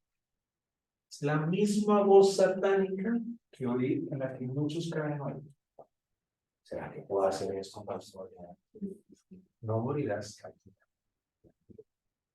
No va a pasar nada. ¿Será que puedo mirar al hermano allá que está muy simpático? Y viene el diablo y dice, míralo, no morirás. O mirar a la hermana que está allá muy simpática. Y viene el diablo y dice, mírala, no pasa nada, no morirás. Cuando realmente es un peligro eso. Muerde la manzana, Adán. Tranquilo que no pasa nada. No, que no pasa nada. Y ahí es donde caen muchos y vienen los tremendos problemas espirituales. Esa era la enseñanza de Nicolás. Ese sincretismo entre vivir en el mundo y vivir en el evangelio. Tú eres cristiano, amén. Hay que ser cristiano con todas las de la ley. Con todo. Amén. Pero, estoy predicando, ¿cierto? No lo aplicamos. El verso 16, por lo tanto, arrepiéntete. ¿Qué es arrepentirse? Un pulso de referir que es arrepentirse. Llorar y decir, yo amo, Es cambiar. Cambiar de dirección, literalmente es hacer esto. Voy para allá, pero ahora cambio de dirección. Eso es arrepentirse. Eso es parte de la ceremonia de arrepentimiento, pero arrepentirse como tal es cambiar de dirección. Cambiar de dirección. O sea, ¿qué sabe usted con llorar ahí a moco tendido? Ay, perdón. Pero si eso es un remordimiento, no pasa nada. ¿Qué? Es solo remordimiento. Exacto, es solamente remordimiento, pero si no cambias de actitud. Y dígame si no hay mucha gente que tiene la misma debilidad, el mismo pecado, piden perdón y lo han pedido durante muchas veces, miles de veces, pero vuelven y caen en lo mismo, porque tienen un vicio, porque tienen un problema que al final les resolver. Por eso no se está notado en Capilla del Valle, estamos hablando de la espiritualidad emocionalmente sana. Porque no es solamente, esto no se resuelve solamente cantando coritos y orando. Hay que buscar estrategias para salir de ese tipo de situaciones. ¿Ok? Bien, entonces arrepiéntete, es decir, cambia de dirección, y si no lo haces, voy a ir a ti pronto. A ti. ¿Qué pasa? La persona, Arrepiéntete. era para estar, para que estaban bien atentos. Este está como el que, José está como en la carrera de personas que estaban así al lado de una piscina olímpica y $1 millón de dólares para que pase esa piscina llena de pirañas. Estaban todos ahí parados y nadie pasaba y nosotros, no estamos esperando que una valiente que pase al otro lado. Y de pronto arrancó y se tiró la piscina y pasó al otro lado rápido. Y le dijeron, ¿cómo lo hizo? Quiero ser que me empujó. Bueno, y guerrearé contra ellos con la espada de mi boca, con la palabra. Y le voy a explicar esto, no se pierdan esto, es genial. Arrepiéntete o si no vendré y guerrearé contra ti con la espada de mi boca, con la palabra. Porque es la palabra, y larga, sí. Con la espada de mi boca, ¿qué quiere decir? Que con la palabra te voy a evidenciar el problema que tienes. Me gustan las palabras del profeta Jeremías cuando le dice al pueblo que se arrepienta y utiliza este término: levantaré tus faldas en tu cara para que vean tus desnudez. Así lo utiliza el término Jeremías. Con la palabra. Por eso uno dice, no, la palabra es toda espada de doble filo que penetra el alma, discierne los pensamientos, las intenciones del corazón. Pero no sabe lo que está diciendo. Cuando la palabra dice desnudarte, te va a dejar en evidencia. Entonces, a eso se refiere. Y fíjense, la iglesia de Capilla del Valle, que tenemos que retomar nuevamente el dejarnos fascinar por la palabra intencionalmente. No es eso de que, bueno, yo vino ya culto, la palabra estuvo más o menos, ya, hoy no estuvo bien. ¿De qué depende eso? ¿Del predicador? No. No. Depende de que uno tenga su corazón y se deje fascinar por la palabra. Venir a escuchar. Para ir a escuchar y decir, esto es para mí, Dios mío, y si no lo guardo aquí, lo para más tarde, lo hago es para nada. Anciano que se mira. Quiero saber si Eso que dice espada larga, bueno, me llama la atención, por ejemplo, me da la impresión de que la espada, o sea, la palabra te va a alcanzar donde sea, o sea, te va a llegar hasta donde tú te metas, ahí te llega. Está escondido que uno Ya te alcanza. Así es. ¿Verdad? Dime, ¿verdad? Rompe, como dice la palabra. Quiebra las coyunturas, las intenciones del corazón, penetra el alma. Y la pregunta está ahí, la palabra ha penetrado tu corazón, ha penetrado tus más profundos pensamientos. La palabra ha llegado a profundo de tus necesidades. Sí, Por eso estamos aquí. Claro. Bien. Pastor, hay algunas personas que en realidad evitan leer la palabra porque saben que es no. Porque sabe. Por si acaso. Eso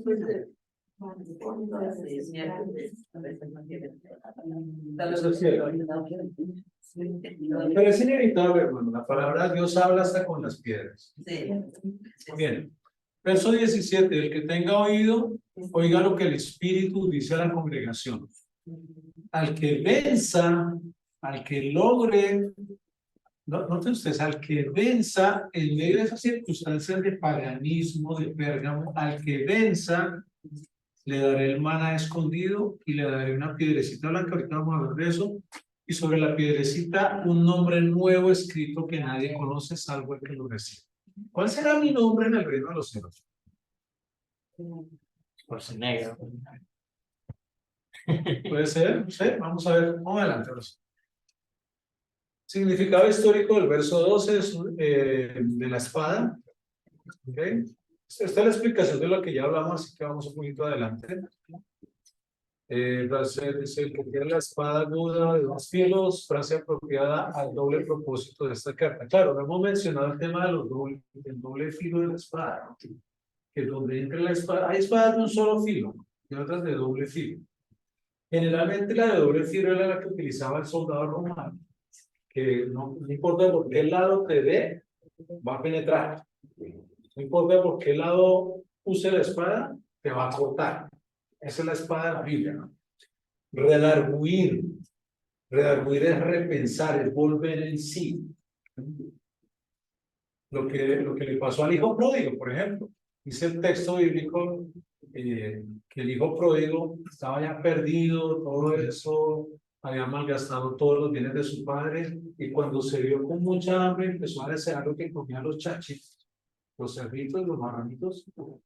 Dice la escritura esta frase, dice: y volviendo en sí. Eso es ser redarguido, volver en sí. Yo trabajo aquí, yo no tengo por qué estar pasando estas necesidades. Puedo ir a la casa de mi padre y no tener que estar deseando lo que comen los cerdos. Volvió en sí. Le pasó a María cuando Jesús se le perdió siendo un niño y lo encontró después de 3 días. Volviendo en sí. Volvió en sí. A veces necesitamos volver en sí. Bien, vamos a la siguiente. Verso 13, el que tiene la espada de 2 filos, frase porque el cielo, y nos siguiente. Muy bien, ¿dónde está el trono de Satanás? Ya hablamos de eso. El altar a Zeus, todo eso. Vamos a la siguiente. En los días de Antipas ya lo hablamos. Verso 14 al 15, hablamos de la enseñanza de Balaam. Adelante. Oh, perdón, vuelve un momento. Entonces, hablando de la enseñanza de Balaam, que terminó vendiendo al pueblo por unas cuantas mujeres. Hablando de Balaam, hay que tener mucho cuidado con ese espíritu que a veces se convierte a los hermanos. De que algo no les gusta en la iglesia, se van y empiezan a hablar mal de la iglesia. Ustedes, por amor de Dios, no caigan en ese espíritu. Eso es para el juicio de su vida. Nunca hablen mal de la iglesia. Si se quiere ir, Señor, sácame por la puerta grande. Amén, gloria a Dios. Voy bien, con testimonio, despedida con noche de oro y ya. Que yo sé que la hermanita me miró mal, que el pastor no me saludó, que no sé qué, que los pastores no me asustan por cuántos, y no sé qué, y empiezan a hablar barbaridades de la iglesia de Cristo. Pelece con quien usted quiera, menos con la iglesia. Así. Amén. ¿Vamos? Amén. Dante la mano así, sí, hermano, la entendemos. Bien. Y tampoco sea un nicolaíta. No levante las manos el domingo y después el resto de la semana tratar mal a la gente o hacer negocios deshonestos. Sea íntegro en todas las líneas. Todas las líneas. Bien, el Señor llama al arrepentimiento, ya hablamos de eso, vamos a adelantarnos. Bien, arrepiéntete, los hermanos escritos más antiguos agregan, pues, no solo a los nicolaitas, sino también a toda la iglesia de Pérgamo se le exhorta a arrepentirse de no haber aborrecido las enseñanzas prácticas de los nicolaitas.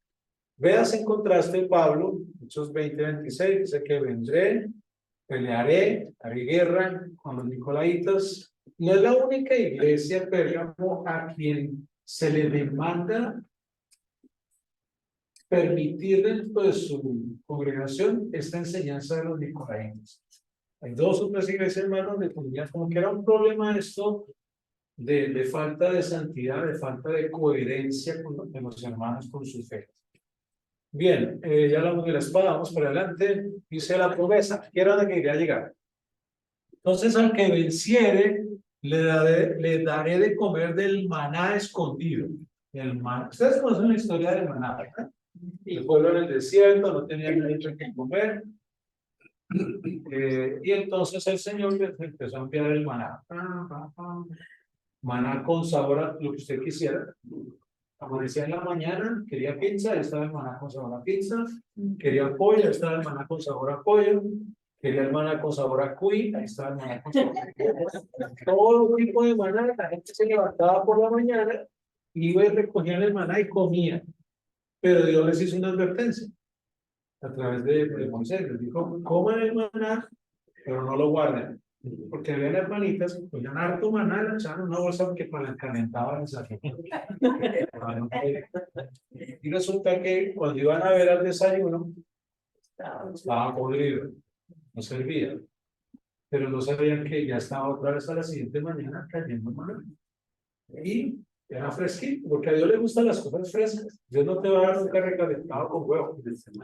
Siempre te va a hacer la comida fresca. Fresca. Entonces, el maná escondido. El maná en el desierto tuvo un significado bellísimo. Si uno se pone a estudiar ese texto de la escritura, hay un significado espiritual poderosísimo. Porque yo oro hoy por la mañana, mañana no tengo que orar. Todos los días tienes que poner tu vida en las manos de Dios. Porque la oración de ayer, que la guardaste como por 3 días, ya hiede, sabe feo, no sirve. Tienes que levantarte en la mañana y volver a comer. Maná. Todo el tiempo. Dale a tus hijos maná. Pero ¿qué es el maná escondido? Para hacer una historia larga, corta, el maná escondido se llama Jesús. Él es el maná del cielo, el alimento del cielo. Esto está de acuerdo con la comprensión de la redención con el segundo Éxodo.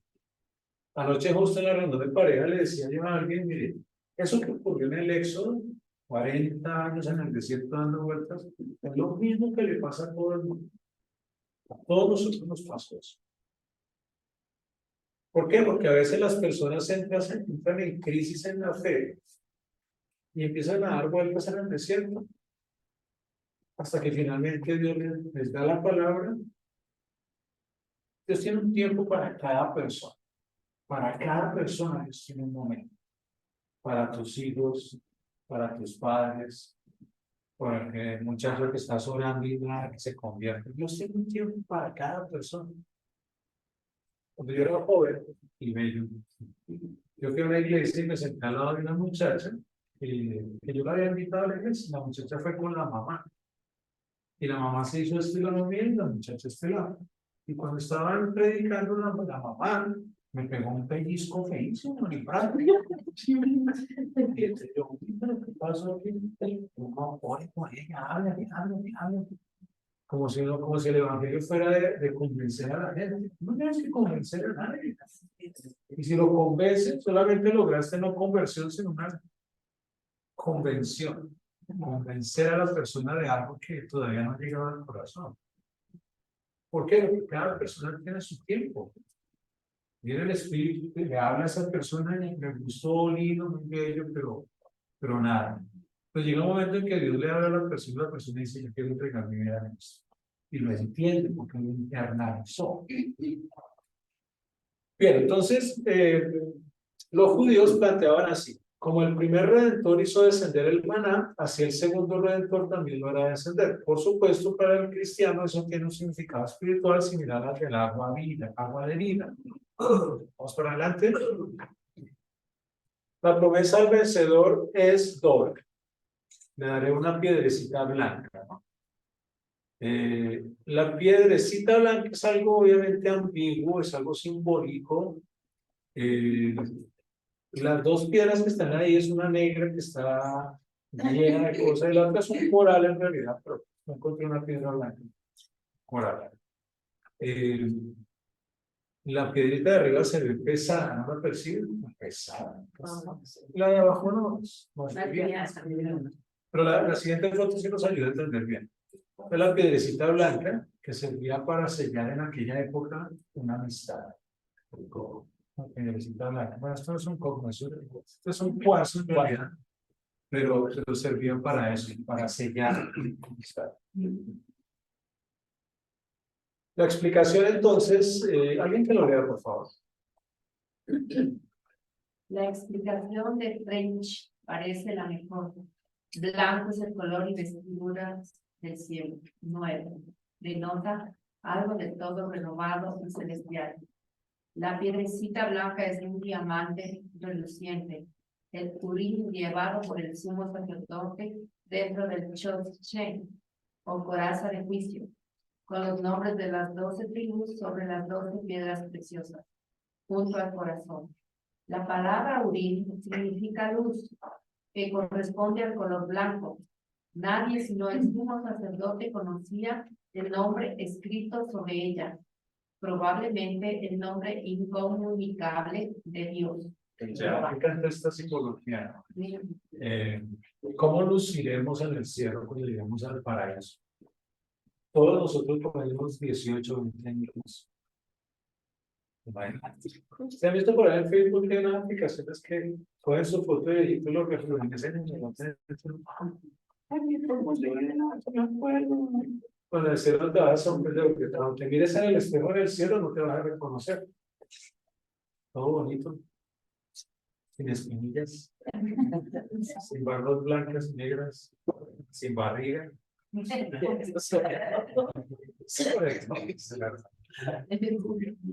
fíjate, en el cielo, si vencemos, ¿qué es vencer? Es mantener la integridad en tiempos difíciles y en contextos difíciles. Si vencemos, se nos dará un sello por la eternidad. De hecho, la vida en el Espíritu incluye el sello del Espíritu. El Espíritu, cuando tú llegas al Señor, pone un sello ahí, el sello del Espíritu, que quiere decir, este es mío, me pertenece. Pero la última iglesia que yo pastoreé, yo llegué allá y había un hermano que en su juventud él fue pastor, pero él se sentaba justo, él estaba en silla de ruedas, y él se sentaba justo ahí atrás de la iglesia, y cuando yo predicaba, cualquiera se paraba frente a él, era así. No, mira, ahora digo, porque estoy analizando, estoy verificando de lo que dices es cierto. Yo le ponía cuidado, bueno.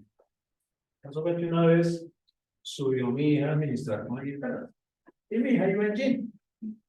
Entonces al final del culto el hermano me dice, pastor, ¿cómo no puede subir con pantalones? Y le dije, no, es que eso no es de Dios. Y hermano, pero hay gente que tiene el corazón empantalonado. Solo le digo eso, pastor. Y juzgando a todo el mundo, qué pereza. Pero bueno, con esas ovejas hay que lidiar también, ¿no? Yo le decía a veces, no, Señor, llévatelo, me lo mando. Eso fue un día, mira al hermano que ya obviamente el Señor se conllevó, me dijo de semana. Un día me dice, pastor, tengo que hablar con usted, tengo que pedirle perdón. Por favor, perdóneme. Yo estuve orando y mientras yo estaba orando, el Señor me habló. Y me dijo, respecto del pastor, le dijo, él es mío. Así le dijo el Señor a él, y yo era de él. Pero a mí me encantó eso, porque me hizo sentir como que Dios me estaba hablando a mí, no a él, no a mí. Y no es bonito cuando el Señor te manda un mensaje que dice, mira, tú eres mío, pero tú me perteneces. Yo a veces cuando oro por las personas, yo le digo, mira, el Señor te dice aquí, tú me perteneces, porque es verdad, el Señor dio su vida en la cruz, pero es tan costoso, que el creador del universo tuvo que entregar a su hijo para poder pagar lo que tú harías. Eres costosísimo. Diga, tú vales mucho.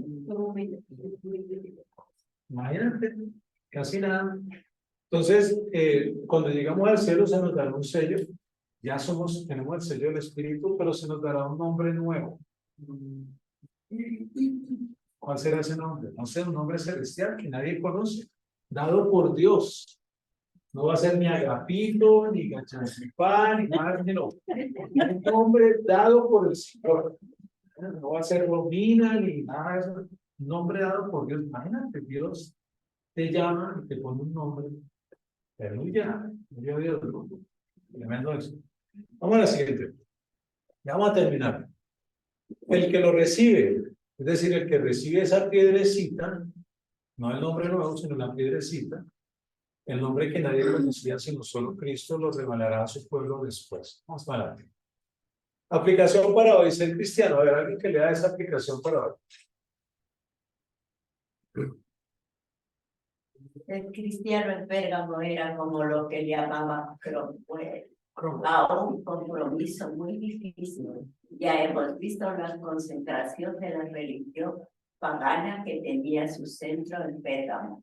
Había centro de culto de Atenas de Zeus, con su importante altar que dominaba la ciudad de Asclepio, que atraía enfermos de cerca y de lejos, y sobre todo centraba las demandas del culto a César, que era como una espada de Damocles suspendida constantemente sobre la cabeza de los cristianos. Puede ser uno cristiano en un sitio donde, primero donde hay un centro médico donde todos los enfermos vienen, pero se invocan dioses paganos para saber de qué enfermedad subía la gente.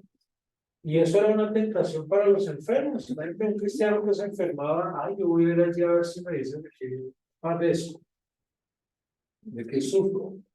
Y encima de eso, el bombardeo constante de los estatutos del gobernador para que adoraran al emperador. Y encima de eso, dioses paganos por toda la ciudad. Y encima de eso, perdición y bueno, todo lo que usted se puede imaginar. Ser cristiano ya era complicado. Pero la aplicación, hermanos, es que ser cristiano es un compromiso y no es un compromiso menor. Es un compromiso que demanda esfuerzo de todos nosotros. ¿Alguien aquí es tentado? Yo estoy tentado. Todos los días. Pero yo estoy tentado con mis huevitos revueltos. Siguiente. Señor Jesucristo habla a su pueblo diciendo, yo sé dónde estás. Estamos resumiendo. La palabra para estar es aquí katoikein, que quiere decir residir con carácter permanente en un lugar. Es decir, que cuando el Señor dice, yo sé dónde tú estás y yo estoy contigo, es porque Él está. Entonces, cuando la Biblia dice, permanezcan firmes, es estar pegados en tachuelas al suelo, inamovibles. Los cristianos de Pérgamo tienen una residencia permanente, por lo que se refiere a este mundo, en Pérgamo donde es más fuerte el dominio de Satanás. No importa el dominio de Satanás, tú mantente firme, guarda tu integridad, sigue al Señor siempre. Vamos con la siguiente. ¿Cómo reaccionamos? Aquí hay algo de suma importancia. El principio de la vida cristiana no es la retirada, sino la conquista. Puede que nos parezca que sería más fácil ser cristiano, teólogo, pastor en otro lugar y en otras circunstancias, pero el deber del cristiano es dar testimonio de Cristo donde la vida le ha colocado. Amén. Amén. Antipas será el mejor ejemplo porque él guardó su testimonio y perdió la vida por eso. ¿Alguien que lea eso, por favor? Los cristianos de Pérgamo demostraron que era perfectamente posible ser cristianos en aquellas circunstancias, hasta cuando el martirio estaba a la vista, no se acordaban. De Antipas no sabemos nada. Tertuliano nos transmite una leyenda tardía según la cual murió asado lentamente encerrado en un toro de bronce.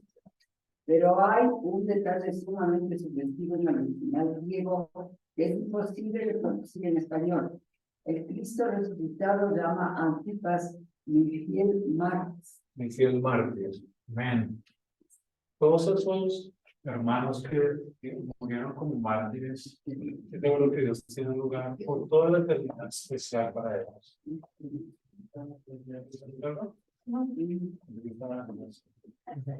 Siguiente.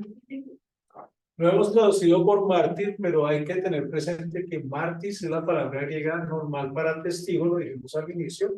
En la iglesia primitiva, ser testigo y ser mártir era la misma cosa. Testimonio conllevaba con frecuencia el martirio. Oiga eso, el testimonio conllevaba martirio. Cuando tú das testimonio, a veces te van a vituperar, a veces te van a ignorar. Eso es el martirio. O sea, ser testigos es ser mártires del Señor. Aquí hay una seria advertencia. hay muchos que están dispuestos a dar testimonio en círculos cristianos. Claro, obviamente ser cristiano en medio de los cristianos es fácil. Es mejor ser cristiano en medios no cristianos. Pero no cuando tendría que enfrentarse con oposición o burlas o dificultades. Aquí lo dije esta semana que uno debe ser en la iglesia como uno es en su casa. Piénsalo por un momento. No es que uno debe ser en la casa como es en la iglesia. ¿O sí? ¿Qué dicen ustedes? Debería ser así. No. Muy bien, así es. Dios otorga su nombre, debemos tomar nota de otra cosa. El Cristo resucitado llama a Antipas mi fiel mártir, compartiendo así con él su propio título de honor. Cristo mismo es llamado fiel mártir, a los que le son fieles les da nada menos que su propio nombre. ¿Entiendes? El llamado para hoy, queridos amigos, donde Cristo te ponga, ya sea como único creyente, como teólogo, como pastor, como lo que sea, Satanás siempre va a colocar allí al lado tuyo una silla para poder destruirte y desanimarte.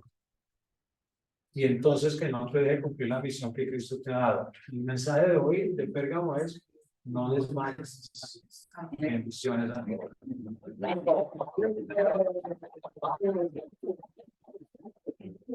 Bueno, preguntas o comentarios o aportes.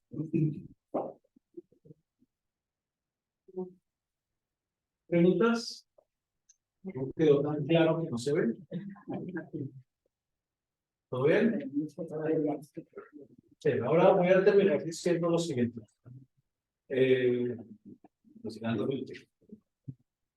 Como pastor de la iglesia, debo siempre estar pendiente de todo, en lo que pueda humanamente, ¿no? Obviamente no soy un pastor perfecto, puedo cometer errores, pero siempre quiero estar al tanto de que la gracia del Señor crezca, sea edificada, aminorar los peligros que puedan presentarse y anticiparlos. Por ahí les envío una cartica, una comunicación que algunos saben, pero que le puedan ayudar a expandir por todo lado. La iglesia Capilla del Valle, escuchen esto por favor, no está envuelta en ningún tipo de negocio financiero y tampoco tenemos la intención de que ustedes a través de Capilla se involucren en negocios financieros como ahorros programados, ese tipo de cosas. Eso no lo hace Capilla. Lo digo porque algunos hermanos se acercaron y preguntaron: pastor, ¿y está ofreciendo esto? No, para nada. La misión de la iglesia es predicar el evangelio, cuidar a la grey, mantener la integridad y adorar a nuestro Señor. Esa es la misión de la iglesia. Así que, para que usted lo tenga claro. Una persona que guarda su integridad es una persona, es un arma poderosa en la mano de Dios. De eso estoy convencido. Y si todos estamos en la misma página y guardamos nuestra integridad para el Señor, Dios nos va a ir llevando de victoria en victoria. Todo el tiempo de victoria en victoria. Así que les animo, hermanos, a que sigan adelante. Gracias por ser fieles en este proceso de Academia Bíblica. Los damos con mi corazón y Dios los bendiga. Muchísimas gracias.